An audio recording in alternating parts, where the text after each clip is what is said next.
used to call me Crazy Joe, but now they can call me Fat Man. What up? Welcome back once again to the Necro Zoo. I am Bones. And in this one, let's go ahead and add one more figure to my McFarlane live action DC Multiverse collection. Now today we will finish off the Flash movie wave. Now originally I wasn't really looking forward to taking a look at this figure. This is the Dark Flash from the movie. Now one big thing we must understand is that we don't know in the context what this figure is, who he is, what he represents. We still need to see the way the movie plays out to completely understand this character.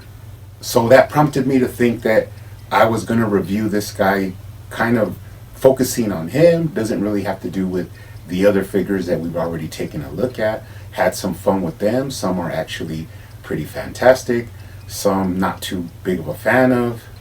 So let's go at this one with an open mind and check out what he's all about. But first, he does come with your standard black DC Multiverse stand. Now, of course, these are not always needed, but sometimes they do come in useful. He also comes with his data file card. On the front, you do have a sort of comic version of this character from the film. Now, I have really been enjoying these comic style renditions of the live action characters.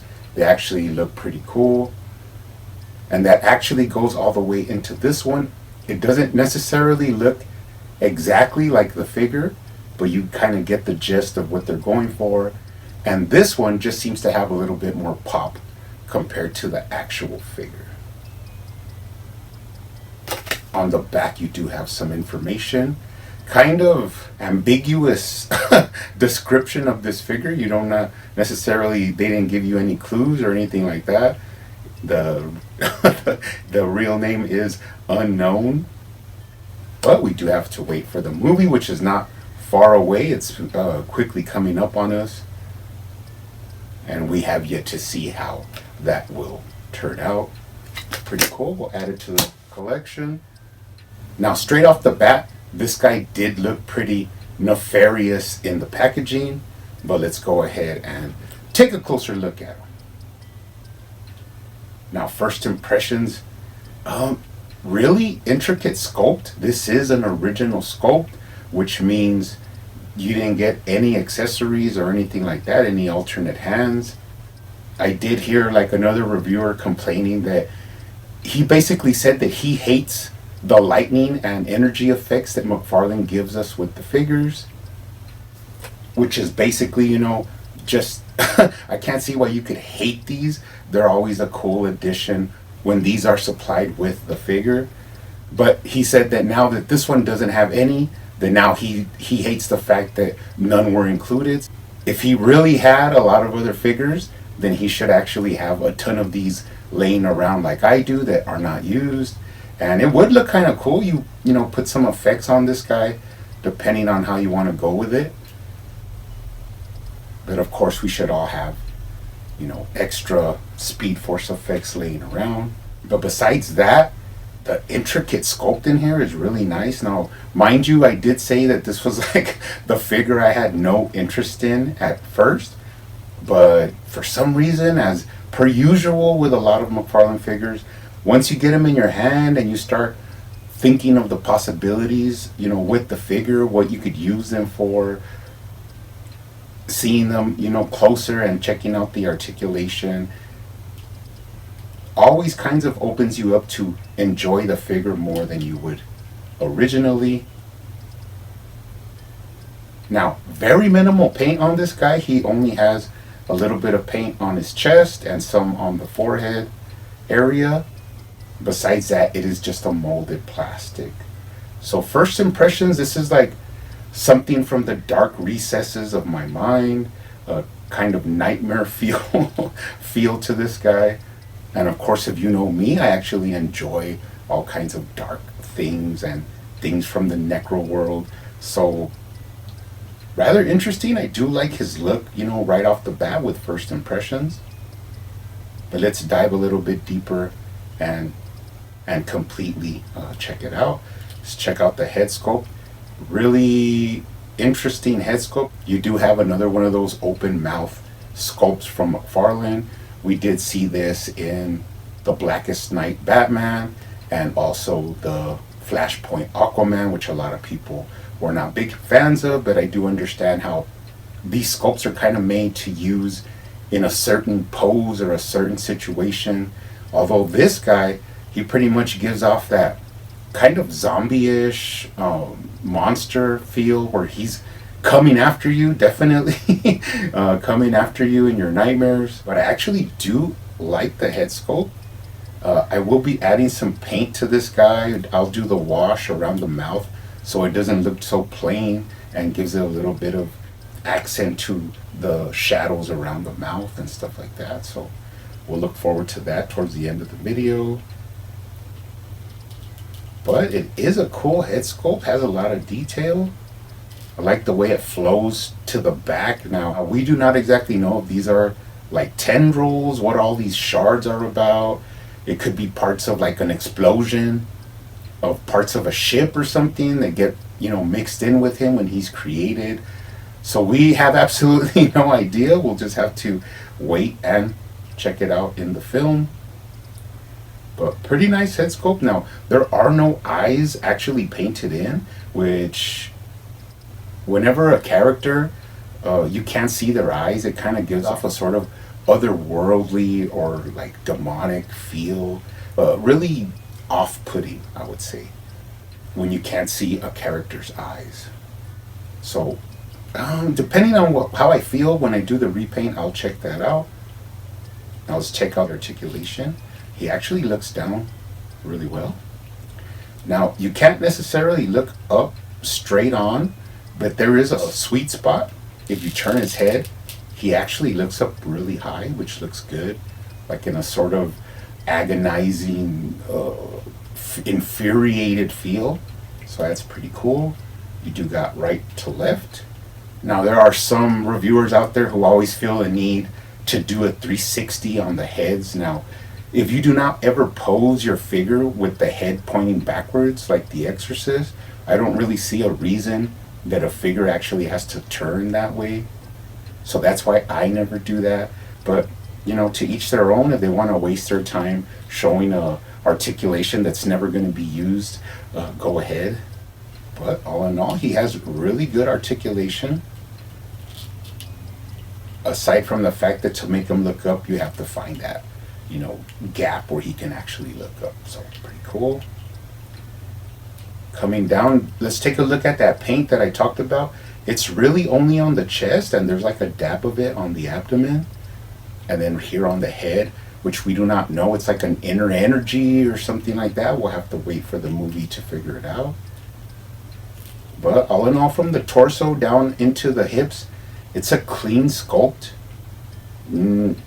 It's like right on the verge of being too bulky, the trunks are, but it kind of fits with this figure as he's like sort of misshapen and, deformed, kind of eerie looking. Let's take a look at the waist articulation.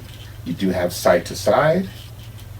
You got that full tilt-a-whirl at the waist, which gives you an awesome range of articulation. You have a lower waist swivel, pretty smooth, and you have an upper chest swivel. Now, definitely you can twist him, get him in some action poses, and then he does have a crunch. Now, this is rather interesting. There's like one shard sticking out, like right at his middle ab, and when you crunch down, it's like right when they touch together, that shard just perfectly sticks out, so it doesn't restrict any of the articulation at the waist. You can get him in a really nice ab crunch, and of course he can lean back. Now, actually, that exposes a little bit more paint here at the upper abdomen, which kind of makes it flow a lot better if you're to articulate them. The paint design actually continues with the figure, so that's cool. Let's check out the shoulders. Now, the shoulders have these sort of pauldron spikes on the sides, so it's going to be kind of hard to actually see, but let's go ahead and try it. Now, the shoulder does have that socket ring bushing articulation. Got a lot of cool movement there, a lot of range. Now he does have a bicep swivel, and of course double jointed articulation at the elbow. A little bit broken up, but it kind of fits with the aesthetic of this figure. Now you got these pauldrons with these shards. They're pretty soft, but some parts are a little bit spiky, so be careful. Moving down the arm, one thing I will notice is that the hinge for the elbow actually has the texture from the whole sculpt of the figure, which is a nice little detail. And then moving into the wrists that are sculpted out, and they actually flow and have a pretty awesome continuous silhouette. Now you do have that wrist articulation from McFarlane that allows hinging and swivel, 4 ways of articulation. On the other side you have basically the same thing, but the shoulders are asymmetrical, which means on this side they're a little bit off from the left side. But you do go down and into another kind of open grasping hand.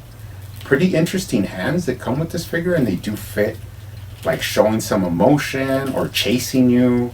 So actually this figure I cannot complain about a lot, even though I was not looking forward to taking a look at him. He's actually growing on me as the minutes pass by. Now, another reviewer I saw said you cannot get him into a T-pose because of these shoulder spikes, but they are rubber, so let me have a go at it. And of course he does a perfect T-pose. So I don't know what that reviewer was smoking, but you can get a classic T-pose out of him. Not the arms above the head because of those same set spikes, so you got more like what's happening pose. Let's go ahead and move down to the thighs.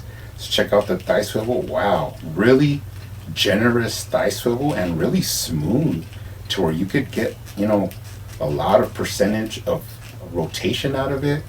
Now this allows for you to actually move the foot from side to side without breaking up the sculpt with an ugly thigh cut, and gives you that same range of motion.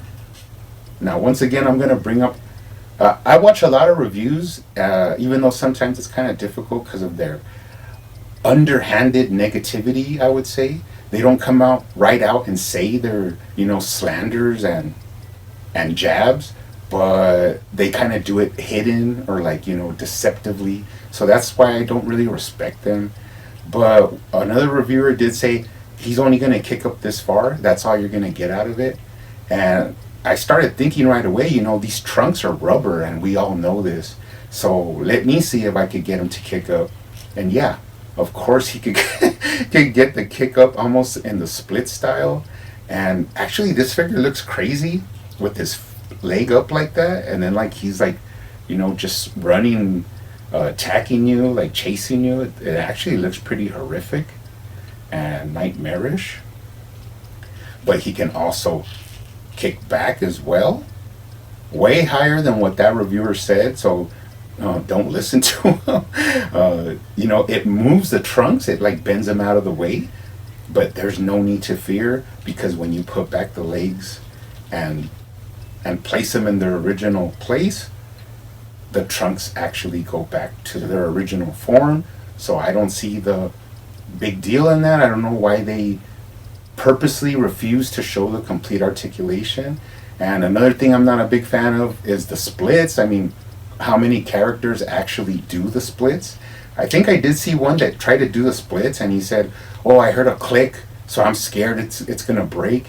But as you could see, I don't usually do this, but he can, do the pretty much the pure splits. So I guess. Now you can cock out his knee, and he does have that McFarlane hip swivel. Double jointed knees are kind of restricted because of the sculpt work, but you could straighten them out, up and down at the ankle, right to left, a pretty smooth rocker, and toe articulation. Pretty nice. Now before we go, let's go ahead and take a complete look at the lower body just for funsies. Really nice sculpt work. I mean, I gotta hand it to him. Like these sort of like tendrils sculpted in, and then the shards sticking out in sort of random places. One boot is completely different than the right side.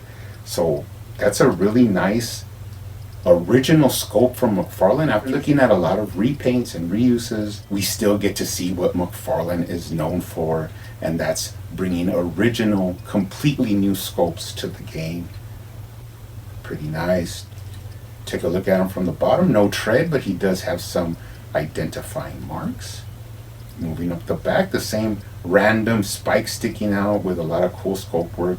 You even have sculpt work in the hinge of the knee, which is always nice to see. And then going up the back, not really too much to talk about, except for when we get to the spine, which I always like to point out with McFarlane figures is when they can, they will include some sort of cool detail with the spine of the figures. I've seen skulls representing the spine. I've seen like mechanical robotic parts that represent a spine. It's just like a cool detail that I actually really enjoy.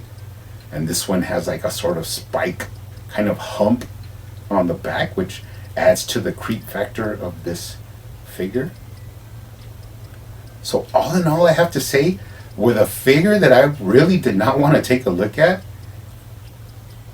like, be damned if I don't think this is going to get views. I could care less, because of course I do these videos because I feel like doing them, or there's something I want to show you guys, or there's something I want to talk about, or there's a custom that I would like you guys to see or give you some tips on. I never do these videos thinking about my view count or anything like that. I'm truly here for the figs and for the lols.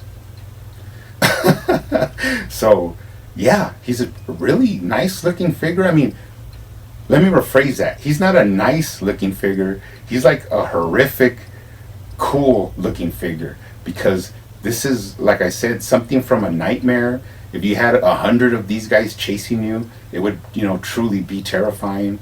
And of course, I was talking to Vaughton, and he said that this would be an awesome army builder if you were to get some different heads. I think he said like some Warhammer heads, and use these bodies. That would make an awesome army builder, which now I'm actually entertaining the fact of actually getting a couple of these to mess around with. Really, really surprised at my final verdict for this figure. This is actually something that is going to be really displayed on my shelf, and I'm actually happy to add this one to the live action collection. Now, I did do some repainting on this guy. Let's go ahead and check it out. First off, on the head. Now, on the card, they actually show where he has like fire in his eyes, or like energy eyes. And although I usually prefer no eyes, for some reason, I just felt like that gave him even more of a creepy factor. Like he's actually looking at you while he's chasing you. So I decided to go ahead and add the eyes. Now, this was kind of hard because one side had the eye almost completely covered, but what I went ahead and did was actually sculpt it out, cut out that like little film of plastic, and I went ahead and painted in both eyes. And it actually does add some character, some sinister vibes to this one. So it really looks cool. At the same time, I did give the mouth area that like triple wash, which does bring out the lines in the face and the depth of all the little cracks and stuff like that, and actually does look a lot better and gives it more life. Kind of makes him more into like a live action figure than the way it did at first. And then the final thing I did, which is actually going to be kind of hard for you guys to see, but I hope you do get the gist of what I was going for. Now, since he's completely black, it looks kind of dead, pun intended, but I taped off the head and the chest, and I added like from far away some sprackling of red metallic paint. Now what that did is like it fell into different crevices and different cracks, but you can kind of see it like shoot across the abdomen here going up towards the chest. And then if you look closer, like in the you know, in hand, you can actually see where it's on the back of the leg and on the tips of the claws. So it actually adds a lot more, you know, flavor to the figure. And then I went in with a blue metallic, and you could see that going across the chest and on the tips of these like spikes on his shoulders, on the right hand, and I did also added some to the right side of the back part of the figure. And now, as I said, it's kind of hard to see, but if you could see it, just imagine it really popping out when you have it in hand in like the regular light. So pretty nice, like I said. Now this kind of makes this like one of my favorite figures of the wave, which I thought would be impossible because of course I love the Batfleck one. That one's awesome, especially with some modifications. The Keaton one everybody loves. I think it's cool. I'm not like really blown away by it, but yes, it's great for a Keaton figure. And then the Supergirl was another one that I liked her. She needed a ton of work to make her look good. And then the two Flashes I'm not really big fan of. So this one is awesome. I suggest if you're thinking about this one, you might want to pick it up and have some fun with the paint. But you guys keep hunting out there, keep collecting, keep customizing, and I will see you on the next one.